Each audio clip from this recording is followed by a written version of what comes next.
Welcome back. I'm an emergency doctor actively working at the emergency department of my hospital.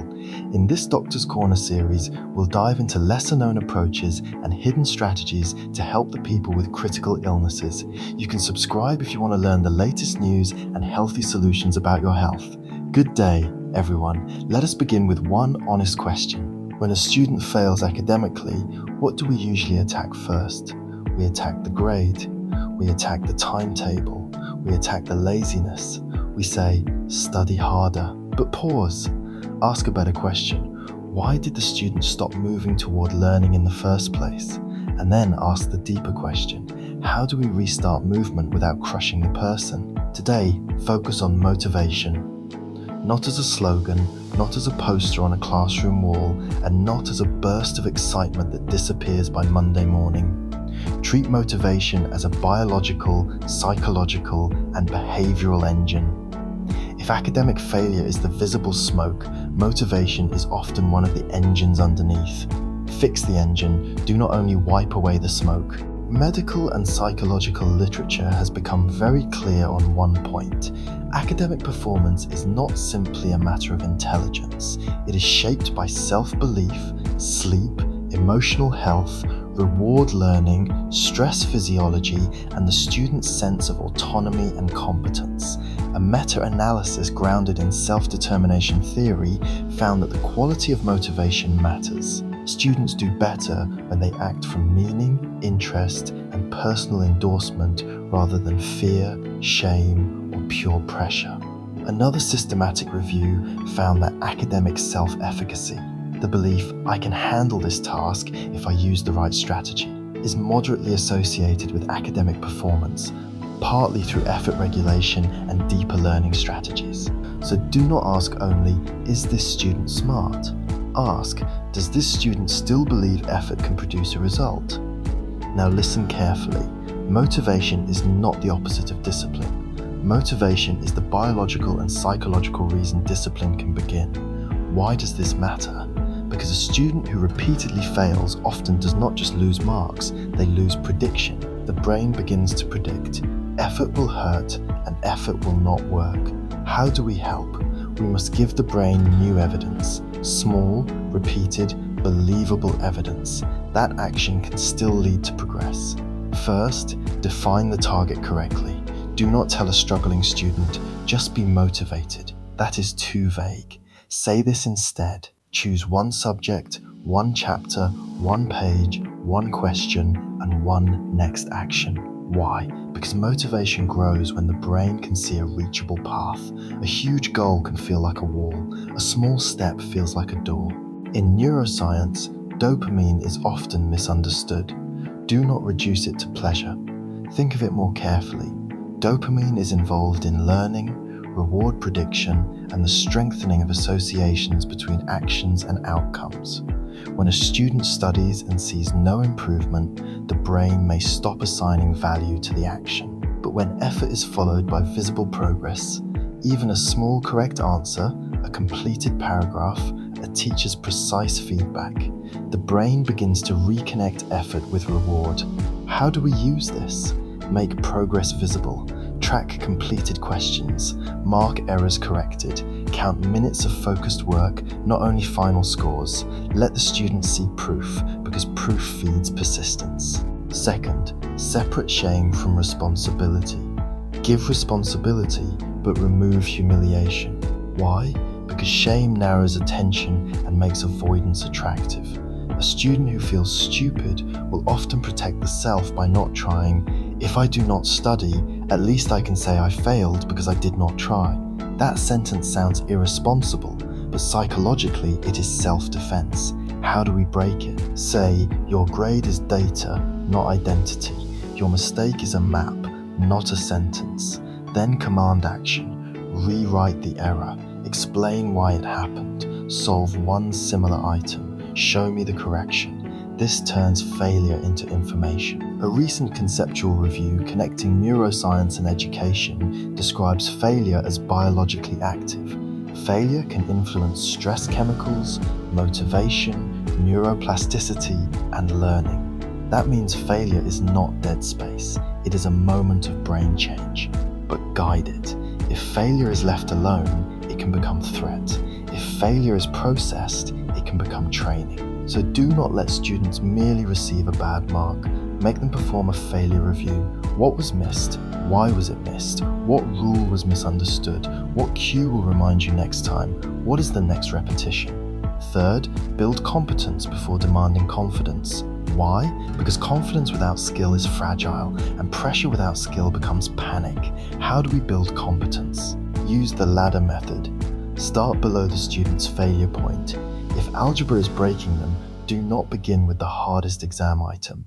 Begin with the prerequisite they can almost do. Let success arrive early, but not cheaply.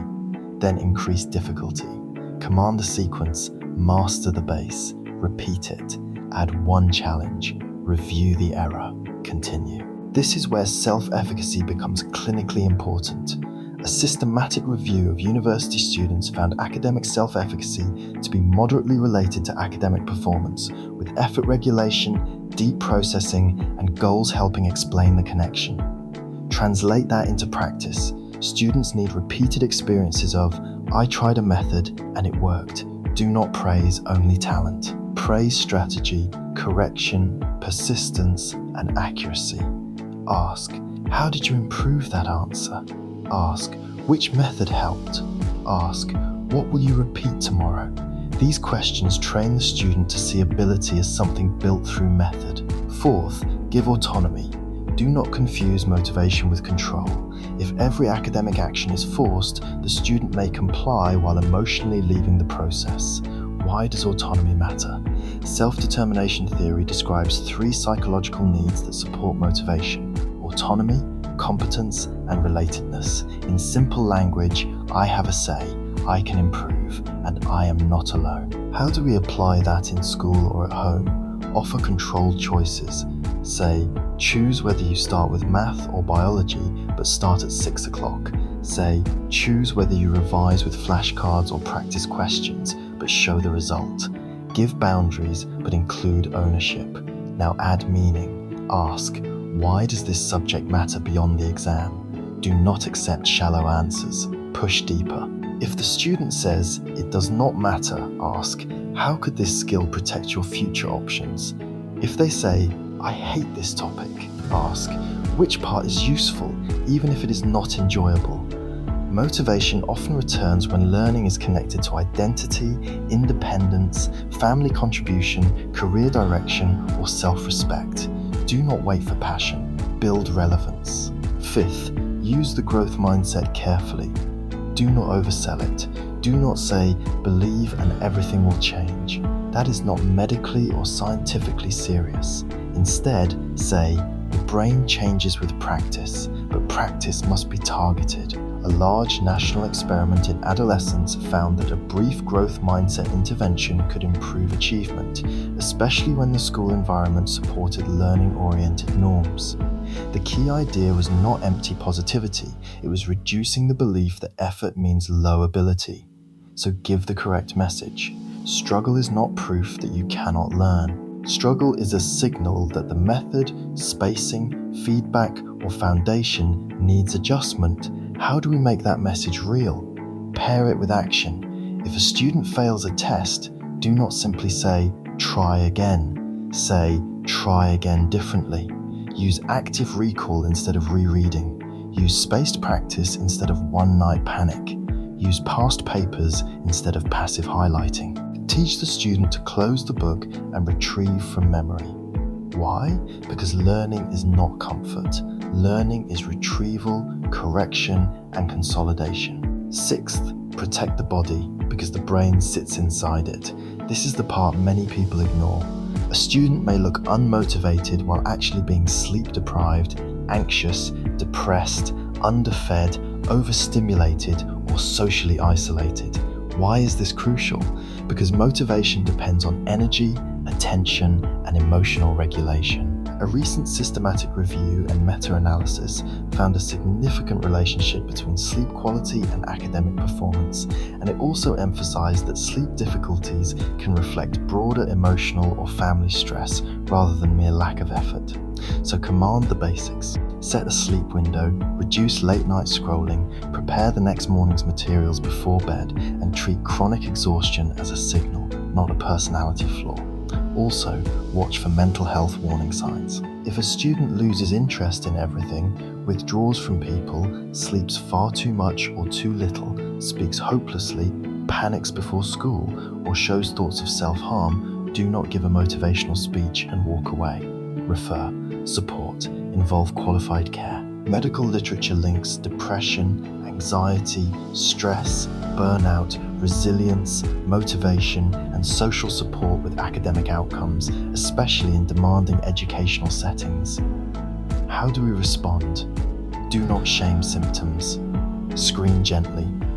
Ask, are you overwhelmed or are you unable to function? Ask, do you need academic help, emotional help, or both? 7th, create a daily motivation protocol. Do this for 7 days. Not forever, 7 days. Why 7? Because the mind resists permanent promises, but it can accept a short experiment. Here is the protocol. Step 1, write one academic target for tomorrow before sleeping. Make it so clear that a tired brain can follow it. Step 2, begin with a 5-minute start. Say, I only need to begin. Once action starts, motivation often follows behavior, not the other way around. Step 3, use a visible progress score.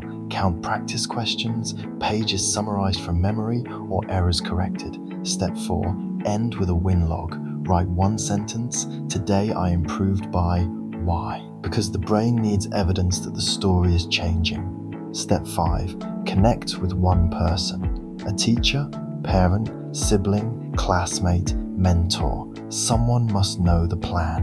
Why? Because relatedness stabilizes motivation when self-belief drops. Step 6, repeat at the same time tomorrow. Do not negotiate with mood. Start small, start on time, and start again.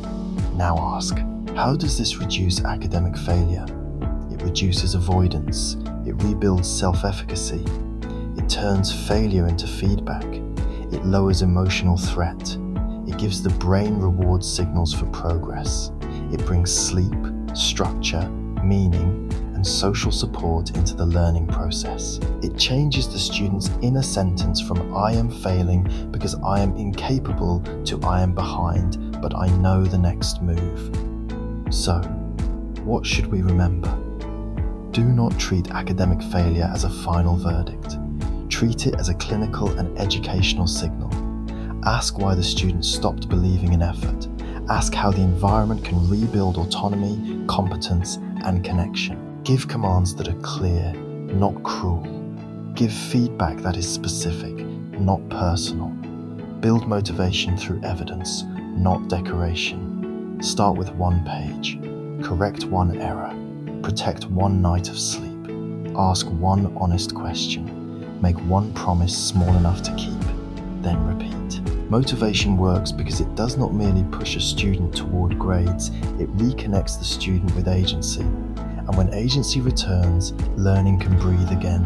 Thank you for being here, and take care of one another like a learning family. I'll see you in the next topic. Same circle, stronger minds.